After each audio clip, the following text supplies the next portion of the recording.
Assalamualaikum warahmatullahi wabarakatuh, my lovely students. So today we are going to learn about disease of the human respiratory system.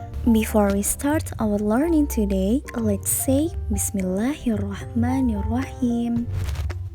Penyakit pada sistem pernafasan manusia. Yang pertama ada emfisema. Emfisema adalah penyakit kronis atau jangka panjang akibat kerusakan pada alveolus, yaitu kantong udara kecil pada paru-paru.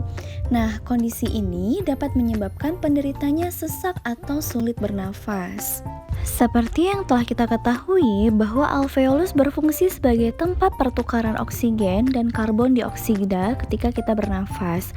Nah, pada penderita emfisema, alveolus mengalami kerusakan dan pecah, sehingga terbentuk satu kantong udara besar pada alveolus. Nah, terbentuknya kantong udara tersebut mengakibatkan luas area permukaan paru-paru menjadi berkurang dan kadar oksigen yang mencapai aliran darah pun bakal menurun.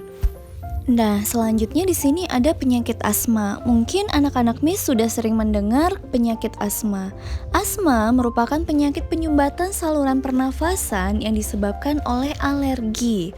Dan pencetus alerginya biasanya adalah udara dingin, rambut, bulu, kotoran, debu, atau tekanan psikologis. Nah, anak-anak Miss, penyakit asma ini juga dapat diturunkan kepada anak dari orang tuanya dan dapat kambuh jika suhu lingkungan cukup rendah atau dalam keadaan yang sangat dingin.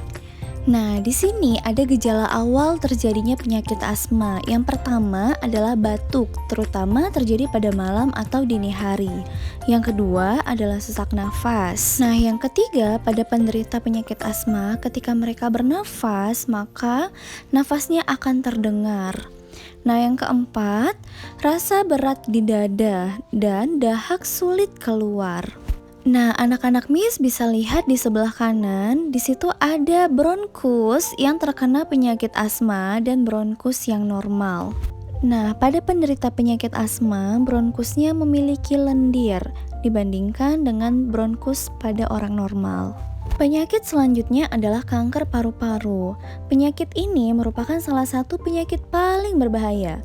Sel-sel kanker pada paru-paru akan terus tumbuh dan tidak terkendali. Penyakit ini lama-kelamaan dapat menyerang seluruh tubuh. Salah satu pemicu kanker paru-paru adalah kebiasaan merokok, nak. Nah, penyakit pada sistem pernafasan lainnya adalah tuberkulosis atau kita kenal dengan TBC. Tuberkulosis merupakan penyakit paru-paru yang disebabkan oleh bakteri Mycobacterium tuberculosis. Dan bakteri tersebut menimbulkan bintil-bintil pada dinding alveolus. Jika penyakit ini menyerang dan dibiarkan semakin luas, maka dapat menyebabkan sel-sel pada paru-paru menjadi mati. Akibatnya, paru-paru akan menguncup dan mengecil. Hal tersebut menyebabkan para penderita TBC nafasnya sering terengah-engah. Selain penyakit tuberkulosis, penyakit lainnya yang menyerang sistem pernafasan adalah bronkitis. Bronkitis merupakan gangguan pada cabang batang tenggorokan akibat infeksi. Nah, jadi dari bronkus menuju ke bronkiolus terdapat lendir yang menyumbat batang tenggorokan. Akibatnya, penderita mengalami sesak nafas. Selanjutnya ada penyakit influenza atau flu yang merupakan penyakit disebabkan oleh virus influenza.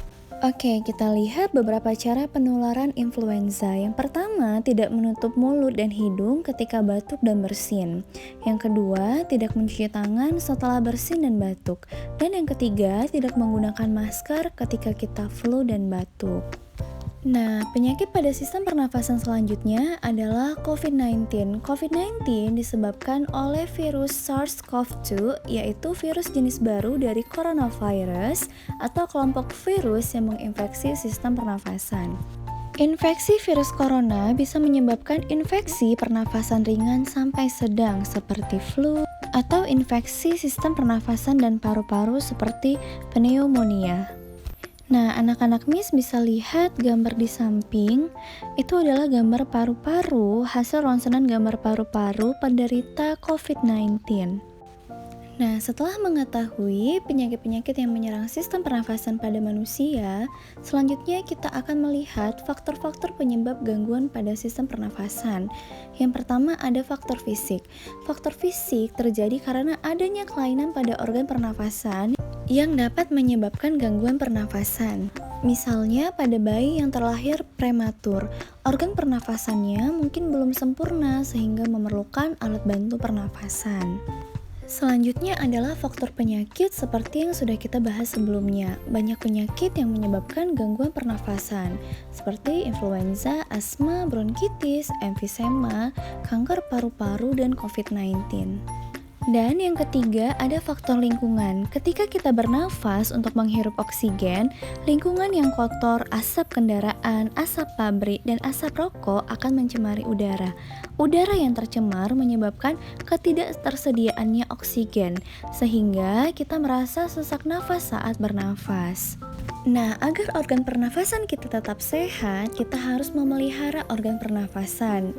Dan berikut ini adalah cara kita untuk menjaga organ pernafasan agar tetap sehat. Yang pertama adalah makan makanan bergizi agar daya tahan tubuh kita terjaga dengan baik. Selanjutnya adalah berolahraga secara teratur supaya alat-alat pernafasan terlatih dengan baik.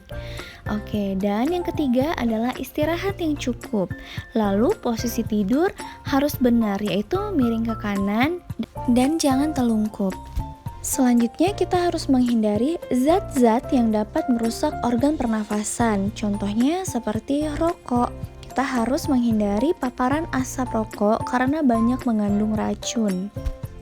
Selanjutnya adalah menggunakan masker saat berada di lingkungan kotor dan mengurangi konsumsi makanan dan minuman dingin karena jaringan paru-paru sensitif terhadap dingin. Dan yang terakhir, menghindari makanan dan minuman yang banyak mengandung gula dan bahan kimia.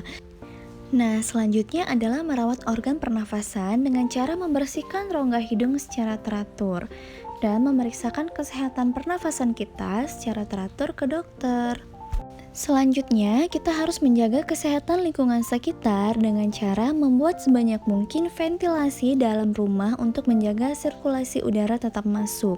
Atau kita juga bisa membuat lingkungan udara di lingkungan sekitar kita tetap bersih dengan cara menanam pohon atau tumbuhan hijau, serta mencegah ruangan lembab karena virus dan bakteri mudah berkembang di dalam ruangan yang lembab. Nah, baik anak-anak MIS, sekian pembelajaran kita hari ini. Semoga ilmunya dapat bermanfaat bagi kita semua ya.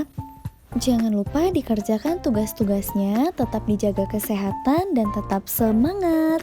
Assalamualaikum warahmatullahi wabarakatuh anak-anak MIS semua.